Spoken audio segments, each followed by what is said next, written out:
Hello everyone and welcome to the channel. In this video, I will show you exactly how to fix a Dragon Ball Sparking Zero communication error. If you have set off your FPS to unlimited and disable VSync, you need to cap the FPS to your monitor's hertz or enable VSync again to enable matchmaking in the game. To do so, open the Run program by pressing the Win plus R keys. Now, enter app data in the input box and click OK to open the app data folder. Next, navigate to Local. Select Sparking Zero. Go to Saved, then Config to Windows and open the engine file. Scroll down to the bottom and change the value of fixed frame rate and frame rate limit to 60 or your motion hertz. Once done, click File and select Save. Now launch the game and verify if this resolved the issues. To reset the FPS setting, you need to remove the FPS section from the engine file. Here, right-click the Start menu and select Run to open it.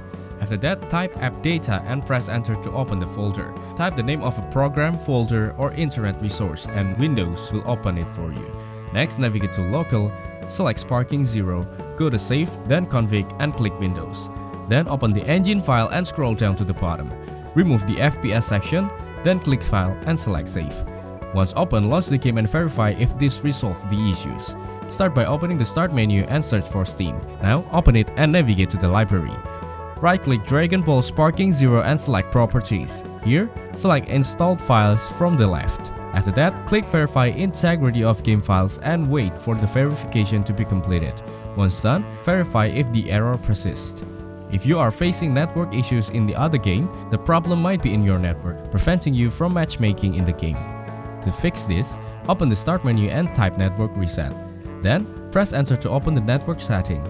Click Reset Now to restore the network setting to default, network and internet. Then click on Advanced Network Settings and select Network Reset. Thank you everyone for watching. Hope you got some value. Make sure to like the video and subscribe to our channel. Leave a comment down below. See you in the next one.